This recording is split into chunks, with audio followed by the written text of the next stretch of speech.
انسان کو بہت سارے امراض لگ جاتے ہیں، جسمانی بیماریاں بھی ہوتی ہیں اور روحانی بیماریاں بھی ہوتی ہیں، عقیدے اور نظر اور فکر میں بھی بیماریاں ہوتی ہیں۔ دنیا میں کچھ لوگ دہریے ہیں، معاذ اللہ کی ذات کے منکر۔ دنیا میں کچھ لوگ ایسے ہیں جو وقوع قیامت کے منکر۔ دنیا میں معاذ اللہ کچھ لوگ ایسے ہیں جو عذاب قبر کے انکاری۔ دنیا کے اندر آپ کو وہ لوگ بھی ملیں گے جو کہتے ہیں دنیا خود بخود وجود میں آ گئی۔ پھر آپ کو کچھ اور لوگ ملیں گے جن پر وسوسوں کا غلبہ، بری سوچوں کا غلبہ، شیطانی اور نفسانی خواہشات کا غلبہ، یہ سب بیماریاں ہیں۔ پھر کچھ امراض ایسے ہیں، حسد، بغض، عداوت، تکبر، عجب، خود پسندی، دوسروں کو حقیر سمجھنا، اپنے آپ کو بڑا جاننا، جھوٹ بولنا، جھوٹی انا کی، یہ سب بیماریاں ہیں، امراض ہیں۔ جسمانی مرض بھی بندے کو پریشان کرتا ہے، روحانی مرض بھی پریشان کرتا ہے۔ اگر آپ روحانی طور پر بیمار ہوں، آپ کے اندر حسد کی بیماری لگ جائے تو حسد کا سادہ ترجمہ کریں، پنجابی ترجمہ کریں، اپنی زبان میں ترجمہ کریں تو حسد کا معنی جلنا ہے۔ تو جس بندے کا اندر جل رہا ہو وہ سکون میں ہوتا ہے۔ اندر آگ لگی ہو حسد کی تو وہ بندہ قرار پائے گا۔ بہت بڑی بیماری ہے۔ لوگ کہتے ہیں پتہ نہیں مجھے کیا ہے، پتہ ہے آپ کو پر آپ توجہ نہیں کر رہے۔ تکبر ایک بیماری ہے۔ تکبر والا بندہ دل کی جگہ روڑا رکھ لیتا ہے، پتھر، تو اندر بندے کا سخت ہو جائے۔ وہ ہمارے ہاں لوگ کہتے ہیں کہ میری نا ٹانگوں میں بڑی درد ہے، تو پنجابی کہتے ہیں کھلیاں پہ گئی ہیں۔ وہ کیا ہے جی؟ کہتے ہیں سخت ہو گئی ہیں ٹانگیں، چلا نہیں جاتا۔ ٹانگیں سخت ہو جائیں تو گزارا نہیں ہوتا، تو دل سخت ہو جائے تو۔ اب میری بات کو سمجھیں، ہمارے اندر نا بیماریاں ہیں، ہم وہ کڑتے رہتے ہیں، وہ جلتے رہتے ہیں، وہ تکبر میں آ جاتے ہیں، عداوت ہے، بغض ہے، کینہ ہے، ماننے کو تیار نہیں ہوتے۔ یعنی دنیا میں یہ سارے لوگ کہہ رہے ہیں کہ مجھ سے حسد ہو رہا ہے، یہ کوئی بھی نہیں کہہ رہا کہ میں کر رہا ہوں حسد۔ تو اگر سب سے ہو رہا ہے تو وہ بندہ کہاں ہے جو کر رہا ہے؟ سب کہتے ہیں کہ بڑا تکبر آ گیا جی لوگوں میں، تو وہ لوگ کدھر ہیں جی جو تکبر کر رہے ہیں؟ وہ بھی، اس کو بھی تو ماننا چاہیے نا میں کرتا ہوں۔ تو یہ ساری بیماریاں، جسمانی، بلڈ پریشر، شوگر اور ہیپاٹائٹس اور معاذ اللہ کینسر، اور یہ سب بیماریاں روحانی بھی جسمانی بھی، تو یا اللہ جائیں کدھر؟ فرمایا وَنُنَزِّلُ مِنَ الْقُرْآنِ مَا هُوَ شِفَاءٌ وَرَحْمَةٌ لِّلْمُؤْمِنِينَ۔ فرمایا میں نے جو تمہیں قرآن عطا فرمایا ہے نا، تو اس میں مومنوں کے لیے شفا بھی ہے اور رحمت بھی ہے۔ یہ تمہاری تمام بیماریوں کی شفا ہے، اس میں تمام بیماریوں کی۔ ہم مریض ہیں، ہماری کل شفا قرآن پاک کے ساتھ وابستہ ہے۔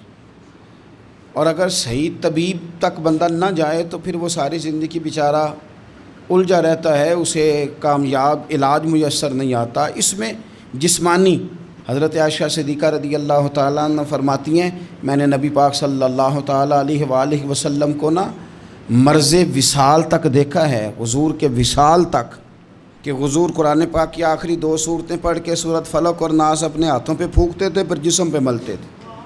قرآن پاک میں شفا ہے۔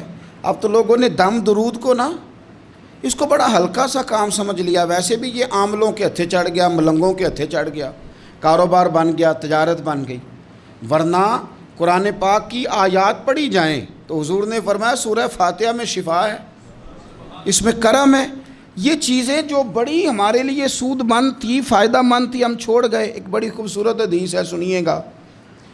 حضرت ابو سعید خدری رضی اللہ تعالیٰ عنہ حدیث کے راوی ہیں، بخاری میں موجود ہے۔ ارشاد فرماتے ہیں کہ ہم ایک سفر پہ تھے، واپس آ رہے تھے، ایک جگہ رات کو قیام کیا، سونا تھا، بستی تھی۔ بستی کے لوگوں نے نہ کھانا پوچھا نہ پانی پوچھا، کوئی ضیافت نہیں کی۔ آدھی رات کا وقت آیا تو ایک بندہ دوڑا دوڑا آیا، کہنے لگا ہمارے سردار کو بچھو نے کاٹ لیا ہے، تم میں سے کوئی بندہ دم درود کر لیتا ہے؟ تو ایک صحابی کہنے لگے کر تو لیتے ہیں، پر تم نے چونکہ ہمیں کھانا پانی تک نہیں پوچھا، تم اگر دم کراؤ گے تو مفت نہیں کریں گے۔ بخاری پڑھ رہا ہوں، پیسے لگیں گے۔ کتنے پیسے؟ بکریوں کا ایک ریوڑ پورا۔ شارحین نے لکھا 40 بکریاں۔ کنے دما دیاں؟ اور بھائی اس سے کوئی بندہ جواز نہ لے کہ پیسے لینے جائز ہیں، اس سے جواز نہ حاصل کرے۔ آپ بات کو سمجھیں، پس منظر کیا ہے؟ پانی تک نہیں تم نے پوچھا۔ کچھ لوگوں کا علاج ہوتا ہے، انہوں نے کہا پیسے لیں گے دم کر دیں گے۔ صحابی نے کہا، حضرت ابو سعید خدری رضی اللہ تعالیٰ عنہ فرماتے ہیں وہ چونکہ تنگ تھے، بچھو کاٹ گیا اور سردار کو کہا چل تو صحیح نا۔ وہ صحابی گئے، سورہ فاتحہ پڑھ کے دم کیا، اور حدیث بخاری سے میں آپ کو دکھاؤں گا۔ لوگ کہتے ہیں دم کدھر سے آ گیا؟ بخاری پڑھ رہا ہوں، صحیح بخاری۔ شفا تو اللہ نے دینی ہے نا، رب کریم نے شفا دے دی۔ بکریاں لے لیں، آ گئے جہاں آرام کر رہے تھے اس جگہ، صحابہ میں اختلاف ہو گیا، کچھ کہنے لگے بکریاں لینی چاہیے تھی، کچھ کہنے لگے نہیں لینی چاہیے تھی۔ حضرت ابو سعید خدری رضی اللہ تعالیٰ عنہ فرماتے ہیں پھر ہم نے فیصلہ کیا چپ کر کے سو جاؤ، صبح حضور کی بارگاہ میں جائیں گے۔ اگر کریم نے کہا لینی چاہیے تھی پھر تو موج بن گئی، اور اگر کہا نہیں لینی چاہیے تھی تو بکریاں ہانک کے واپس کر جائیں گے۔ مسئلہ کیا ہے؟ کہتے ہیں صبح گئے حضور کی بارگاہ میں، جا کے مسئلہ عرض کیا، یا رسول اللہ انہوں نے بھی پانی کوئی نہیں پوچھا تھا، ہم نے بھی کہا دم کریں گے تو پیسے لیں گے، تو ہم نے یہ بکریاں لی ہیں۔ شارحین لکھتے ہیں 40 تھی شاید، تو یا رسول اللہ اب کیا کریں؟ حضور مسکرانے لگے، حضور مسکرانے لگے۔ جس کے گچھے سے لچھے جڑے نور کے، ان ستاروں کی نزہت پہ لاکھوں سلام، اور جس کی تسکین سے روتے ہوئے ہنس پڑیں، اس تبسم کی عادت پہ لاکھوں سلام، اور ان کی باتوں کی لذت پہ بے حد درود، ان کے خطبے کی ہیبت پہ لاکھوں سلام۔ حضور مسکرانے لگے اور مسکرا کے پوچھا اچھا پڑھا کیا تھا؟ یا رسول اللہ سورہ فاتحہ۔ فرمایا سکھائی کس نے تھی؟ کہا یا رسول اللہ آپ نے۔ فرمایا پھر آدھی بکریاں میری ہیں آدھی تمہاری ہیں، پر میرا حصہ نکالو نا بھائی۔ تو قرآن پاک میں شفا ہے، قرآن حکیم میں بڑے سے بڑا مجرم ہو، کافر ہو، فاسق ہو، ایک حدیث مشکات میں موجود ہے، اس کو آپ نے دل پہ لکھ لینا ہے چونکہ معاملہ دل کا ہے۔ نبی پاک صلی اللہ تعالیٰ علیہ وسلم نے فرمایا جس طرح بارش میں پڑے لوہے کو زنگ لگ جاتا ہے، اس طرح دل کو زنگ لگ جاتا ہے۔ تو کہتا ہے میں بور ہو رہا ہوں پتہ نہیں کیا ہے، اور زنگ لگ گیا دل کو۔ تو کہتا ہے جناب میں پتہ نہیں سارا کچھ ہے پر دل پریشان ہو، بھئی اس کو زنگ لگ گیا ہے۔ ہم کہتے ہیں یار پتہ نہیں کیا بات ہے، پریشانی ہو، بھئی دل کو زنگ لگ گیا ہے۔ کریم فرمانے لگے جس طرح بارش میں پڑے لوہے کو زنگ لگ جاتا ہے، اس طرح دلوں کو بھی زنگ لگ جاتا ہے۔ حضور دل کو زنگ لگ جائے تو کیا کریں؟ تو حضور فرمانے لگے ایک موت کو یاد کرو اور ایک قرآن پاک کی تلاوت کیا کرو، قرآن تمہیں زنگ سے شفا دے دے گا، اس کو پڑھو گے تو تمہیں لطف آئے گا۔ اور قرآن پاک کو نا جب بندہ پڑھتا ہے نا تو حضرت مولا علی شیر خدا نے فرمایا تھا قرآن پاک کبھی پرانا نہیں ہوگا، جب بھی پڑھو گے نیا مزہ ہی آئے گا، نیا سرور ہی آئے گا، نئی کیفی۔ بڑے بڑے کٹر کافر قرآن پاک سنتے تھے نا۔ ایک دن عتبہ کہنے لگا ابو جہل سے اور دیگر لوگوں سے کہ بڑی ہو گئی لڑائی، بڑی ہو گئی بحث، اس طرح کرتا ہوں میں جا کے نا تو محمد ابن عبداللہ صلی اللہ میں جا کے بات کرتا ہوں حضور سے۔ عتبہ آ گیا کہنے لگا میں مذاکرات کرتا ہوں، سب نے کہا چل تو سیانا آدمی ہے، سمجھدار ہے، چلا جا۔ جا کے نا تو وہی باتیں جو وہ ہمیشہ کرتے تھے، نبی کریم علیہ السلام سے کہنے لگا ہم سارے آپس میں ہیں، برادری ہے، قبیلہ ہے، ایک شہر ہے، پھر بھی لڑائیاں شروع ہو گئی ہیں، جو آپ کا کلمہ پڑھتے ہیں وہ الگ ہو گئے، جو ہمارے معاذ اللہ طریقے پہ ہیں وہ الگ ہیں، تو کوئی بات چیت نہ کر لیں بیٹھ کے۔ تو حضور نے فرمایا کرو نا۔ کہنے لگا اگر آپ سرداری چاہتے ہیں تو ہم دیتے ہیں، اور اگر آپ مال و دولت چاہتے ہیں تو معاذ اللہ ہم دیتے ہیں، جو آپ کہتے ہیں ہم کرتے ہیں، کسی طرح کا بھی آپ کا مطالبہ ہے تو ہم پورا کرنے کو تیار ہیں، تو آپ بتا دیں ہم وہ کر دیتے ہیں۔ وہ بڑی اس نے لمبی چوڑی تقریر کی، جتنی آفریں گنا سکتا تھا گنوائیں، کریم خاموش رہے۔ جب اس کی بات پوری ہو گئی تو حضور فرمانے لگے میں بھی کچھ بولوں؟ کہنے لگا بولیں۔ میرے نبی پاک نے قرآن پاک پڑھنا شروع کر دیا، چند آیتیں پڑھی، کھڑا تھا بیٹھ گیا، پھر اٹھ پڑا، کبھی ادھر جاتا ہے کبھی ادھر آتا ہے۔ حضور نے تلاوت ختم کی، کہا کوئی بات کرنی ہے؟ کہنے لگا نہیں مجھے اجازت دے دے۔ واپس گیا، جب گیا نا تو ابو جہل دور سے دیکھ کے کہنے لگا جو گیا تھا وہ تو عتبہ تھا، اور یہ جو آ رہا ہے یہ کوئی اور ہے، یہ کوئی اور ہے، یہ وہ نہیں ہے جو گیا تھا۔ واپس آیا تو کہا کیا طے ہوا؟ کہنے لگا یار طے کیا کرنا ہے، میں نے شاعر بھی دیکھے، کاہن بھی دیکھے، جادوگر بھی دیکھے، میں نے زمانہ گھوما ہے، پر جو قرآن وہ پڑھتے ہیں وہ بندے کا کلام نہیں، وہ رب کریم کا ہی کلام ہے، وہ اللہ کا کلام ہے، تم نہیں مقابلہ کر سکتے، تم باز آ جاؤ، وہ تمہارے بس کی بات نہیں۔ تیرے آگے ہیں یوں دبے لچے فصحا عرب کے بڑے بڑے، کوئی جان منہ میں زبان نہیں بلکہ جسم میں جان نہیں، اور کروں تیرے نام پہ جان فدا، نہ بس ایک جان دو جہاں فدا، میرا دو جہاں سے بھی نہیں جی بھرا، میں کروں کیا کروڑوں جہاں نہیں۔ طفیل بن عمرو دوسی مکہ شریف آئے تجارت کے لیے، پہلے بھی آیا کرتے تھے، کہتے ہیں میں بہترین شاعر تھا، مکے آیا سامان بیچتا تھا، کچھ خرید کے لے جاتا تھا۔ ابو جہل مجھے کہنے لگا تو ہمارا دوست ہے، پرانا سجن ہے، تیرا آنا جانا ہے، اور تجھے یہاں اس شہر میں چونکہ تو ہمارا مہمان ہے تو ہر بات سے آگاہ کرنا ہمارے ذمہ داری ہے۔ یہاں ایک شخص ہے محمد ابن عبداللہ، محمد ابن عبداللہ صلی اللہ تعالی علیہ وسلم اعلان نبوت کرتے ہیں، اور معاذ اللہ شاعر ہیں، جادوگر ہیں، ان کی تو نے بات نہیں سننی۔ کہتا میں نے کہا مجھے کیا ضرورت ہے، میں نے چند ہفتے ٹھہرنا ہے، مال بیچنا ہے، کچھ خریدنا، چلے جانا ہے، مجھے کیا ضرورت ہے؟ کہا اچھا میں نہیں سنوں گا بات۔ کہتا مجھے نظر آئے کئی دفعہ حضور، اور جہاں حضور ہوتے تھے میں قریب ہی نہیں جاتا تھا۔ کہتے ہیں ایک دن نا حرم شریف میں سادے سے کپڑے اور پاؤں میں سونے جوتے اور سر پہ یوں امامہ کے جیسے فرشتے بھی جھک جھک کے زیارت کرتے ہیں۔ کہتے ہیں کہ نور بھری کیفیات حضور تشریف لائے، اور تشریف لا کے رسول کائنات علیہ السلام حرم کعبہ کے ساتھ ٹیک لگا کے بیٹھ گئے، سر سے لے کر پاؤں تک تنویر ہی تنویر ہے۔ حضور تشریف فرما ہوئے، قرآن پاک پڑھنے لگے۔ میں جب حضور کے قریب سے گزرتا تھا تو کانوں میں روئی دے کے گزرتا تھا، پر طفیل کہتے ہیں آج نا تھوڑی سی آواز میرے کانوں میں گئی، قرآن پڑھا محبوب نے۔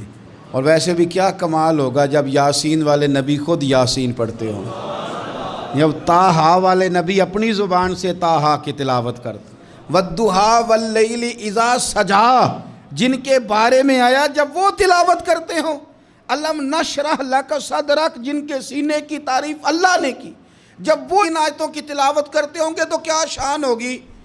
جن کو رب کہے وَلَسَوْفَ يُؤْتِيكَ رَبُّكَ فَتَرْضَىٰ حبیب تجھے اتنا دوں گا کہ تو راضی ہو جائے گا، تو جب حضور خود یہ آیتیں پڑھتے ہوں گے تو انداز کیا ہوتا ہوگا۔ کہتے ہیں وہ تھوڑی آیتیں سنی پر قربان جائیں میرا تو کوئی دل ہی بدل گیا۔ میں بڑا بہترین شاعر تھا، لفظوں کے تراشے مجھے خوب آتے تھے، الفاظ کے بام و در سے میں آگاہ تھا، اچھا ادب میں جانتا تھا، پر میں نے کہا یہ کلام، یہ انداز، لو انزلنا هذا القرآن على جبل لرأيته خاشعا متصدعا من خشیۃ اللہ، یہ انداز پتھروں پہاڑوں پہ جائے تو وہ ریزہ ریزہ ہو جائیں۔ کہتے ہیں تھوڑا سا پڑا قریب نے، اور پھر نظریں جھکائے ہوئے حضور اپنے گھر گئے، سرکار چلے تو میں پیچھے پیچھے، حضور گھر میں چلے گئے تو میں نے دروازے پہ دستک دی، باہر آئے، سلام لی، میں نے کہا محبوبہ وہ جو آپ پڑھ رہے تھے تھوڑا اور نہیں سنا دیتے، تھوڑا اور نہیں تلاوت کر دیتے؟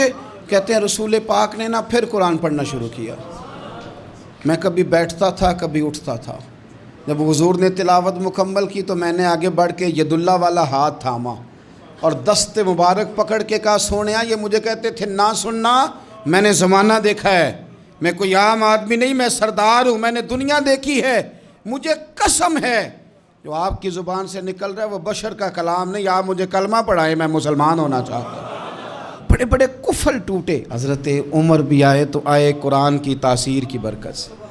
حضرت صدیق اکبر نا اپنے گھر کے سین میں بیٹھ کے قرآن پاک پڑھتے تھے تو رویا کرتے تھے، روتے تھے۔ مکے کے کچھ سردار کٹھے ہو کے نبی کریم کی بارگاہ میں گئے، کہنے لگے ایک تو صدیق اکبر کو منع کریں کہ قرآن اونچا نہ پڑھا کریں، اور اگر اونچا پڑھنا ہے تو پھر ان سے کہیں پڑھ کے رویا نہ کرے۔ حضور نے فرمایا اپنے گھر میں بیٹھ کے پڑھتا ہے، روتا ہے، تمہیں کیا ہے؟ یا رسول اللہ یہ ابو بکر صدیق جب قرآن پاک کی تلاوت کر کے روتے ہیں نا تو ہماری بچیاں بھی رونے لگتی ہیں۔ ہماری عورتیں گھر کا کام کاج چھوڑ کے تو صدیق اکبر کے دروازے پہ کھڑی ہو کے روتی رہتی. حضور ان سے کہیں یہ قرآن سے جو شغف ہے ان کا، کہاں گئے مسلمان جو قرآن پڑھنے والے تھے؟ کدھر گئے؟ سارا کچھ ہی ہمارا موبائل لے گیا. میں کس طرح یہ بات بیان کروں کہ کچھ لوگوں نے رمضان میں بھی قرآن پاک ایک بھی ختم نہیں کیا، رمضان شریف میں بھی ایک قرآن پاک کی توفیق نہیں ہوئی. لے گیا سارا کچھ، ہماری خوش گپیاں. کمال ہو گئی، ہم نے سوچا ہی نہیں، فکر ہی نہیں کی. سنگیو واپس آؤ، قرآن پاک سے پیار کرو، قرآن پاک سے محبت کرو، قرآن کی تعلیم حاصل کرو. لوگ کہتے ہیں میں بوڑھا ہو گیا ہوں، زبان موٹی ہو گئی ہے، قرآن کیسے سیکھوں؟ 38.5 سال کی عمر میں کلمہ پڑھا حضرت صدیق اکبر نے. کچھ صحابہ ان سے بھی عمر میں زیادہ تھے، تو بڑی عمر میں دین سیکھا کہ چھوٹی عمر میں سیکھا؟ ہمیں کیا ہو گیا ہے؟ قرآن پاک کی طرف توجہ کرو. میرے نبی پاک علیہ السلام نے فرمایا اس قرآن کی برکت سے اللہ قوموں کو عروج عطا کرے گا، اس کی برکت سے ہی قوموں کو زوال ہوگا. حضرت عائشہ صدیقہ کہتی ہیں حضور رات کو نماز کی نیت باندھتے تھے تو ایک ہی آیت پڑھتے تھے، ساری رات ایک ہی آیت پڑھتے رہتے تھے، روتے رہتے تھے. اور جب حضور روتے تھے تو جس طرح ہنڈیا ابلے تو آواز آتی ہے، اس طرح حضور کے سینے سے آواز آتی تھی. جبیر بن مطعم کہتے ہیں میں بدر کے قیدیوں کے بارے میں بات کرنے آیا حضور سے، تو نبی پاک مغرب کی جماعت کرا رہے تھے. جب میں مدینے پہنچا تو مسجد نبوی کے باہر کھڑے ہو کے میں نے حضور کی تلاوت سنی. فرماتے ہیں بس میں تو بات کرنے آیا تھا نا، تو وہ آیتیں سنی تو مجھے یوں لگا مجھ پہ بجلیاں گر رہیں. کون ہے جو میرے دل کے کفر اور کفل دھو رہا ہے؟ بس قرآن سنتا گیا اور رب مجھے ایمان کی توفیق عطا فرماتا گیا.